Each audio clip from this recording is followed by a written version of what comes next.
సహజంగా అమావాస్య అంటేనే పితృదేవతలకు చాలా ఇష్టం అని చెప్తూ ఉంటారు. అట్లాంటిది చొల్లంగి అమావాస్య. చాలా పవర్‌ఫుల్ అమావాస్య ఇది అని చెప్తున్నారు.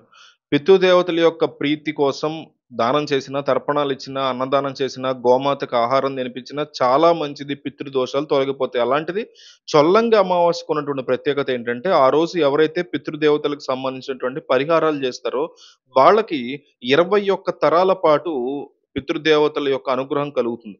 ఇది చొల్లంగి అమావాస్యకు ఉన్నటువంటి స్పెషల్. మరణించినటువంటి పెద్దలు 21 జన్మల పాటు వాళ్ళు ఉన్నత లోకాల్లో ఉంటారు అనేటువంటి నమ్మకం ఉంది. అది చొల్లంగి అమావాస్య యొక్క స్పెషాలిటీ అని చెప్పుకోవాలి. ఏ అమావాస్య రోజు పితృకార్యాలు చేయడంలో మీరు ఆలస్యం చేసినా సరే, చొల్లంగి అమావాస్య రోజు చేసేటువంటి పితృకార్యాలు మాత్రం మీకు అద్భుతమైనటువంటి శుభ ఫలితాలను కలుగజేస్తాయి. ఆ రోజు మాత్రం అవకాశాన్ని ఎట్టి పరిస్థితుల్లో వృధా చేసుకోకండి. చొల్లంగి అమావాస్య రోజు ఏం చేయాలి అంటే, మీకు దగ్గరలో ఏదైనా నది ఉంటే ఆ నదిలో స్నానం చేయండి. నది అందుబాటులో లేదు నాకు అనుకుంటే చెరువు దగ్గర గాని, బావి దగ్గర గాని స్నానం చేయండి. అవి కూడా లేవు మీకు అనుకుంటే ఇంట్లోనే చన్నీళ్ళతో స్నానం చేయండి. అలా కూడా వీలు కాకపోతే గోరువెచ్చని నీళ్ళతో స్నానం చేయండి. స్నానం చేసిన తర్వాత దక్షిణ దిక్కు వైపు తిరిగి నల్ల నువ్వులు నీళ్ళలో కలిపి, ఆ నీళ్లు దక్షిణ దిక్కు వైపు విడిచిపెడుతూ మరణించినటువంటి పెద్దల పేర్లు చెప్పుకోండి.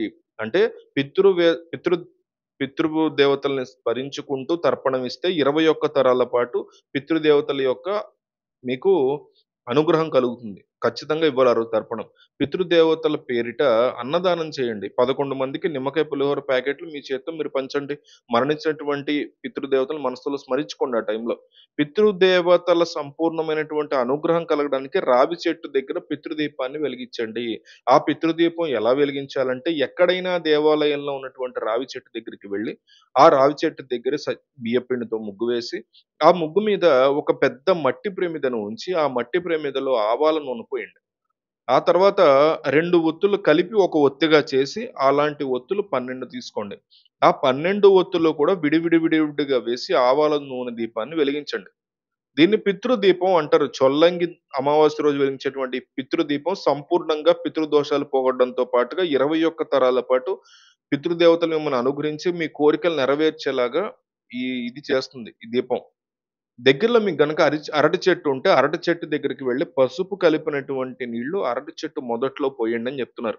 చల్లంగా అమావాస్య రోజు అరటి చెట్టు మొదట్లో పసుపు నీళ్లు పోసి దానికి ప్రదక్షిణ చేస్తే, మీ ఇంట్లో ఎవరైనా చాలా కాలంగా పెళ్ళిళ్ళు కాక ఇబ్బంది పడుతున్న వాళ్ళు, పెళ్ళయ్యి భార్యాభర్తల మధ్య గొడవున్నా, డబ్బు నిలబడక ఇబ్బంది పడుతున్నాయి. చాలా ఇంపార్టెంట్. డబ్బులు ఖచ్చితంగా పరిగెట్టుకొనొస్తాయి ఇది చేస్తే. ఇది వర్కౌట్ అవుతుంది. అట్లాగే ఆ రోజు ఎవరన్నా బ్రాహ్మణుడికి ఒక స్వయం పాకాన్ని మీరు దానంగా ఇవ్వండి. ఒక రోజుకి అవసరమైనటువంటి కూరగాయలు, ఉప్పు, పప్పు ఇవన్నీ గూడా పంతులు గారికి మీరు ఇవ్వండి. అప్పుడు గూడా మీకు మంచి అనుగ్రహం అనేది కలుగుతుంది. సో, వీలైనంత ఎక్కువ మందికి వీడియో పంపించండి. చాలా హెల్ప్‌ఫుల్ అవుతది. ఎవరో ఒకళ్ళు ఇది నమ్మేవాళ్ళు చేస్తారు. నేను ఇవన్నీ గురువుగారితో మాట్లాడి వీడియో చేస్తున్నా. ఆయన మాట్లాడలేని పరిస్థితి. కాబట్టి ఆయన కోసమైనా ఒక 500 లైక్స్ టార్గెట్ ఒక లైక్ ఇవ్వండి. Thank you.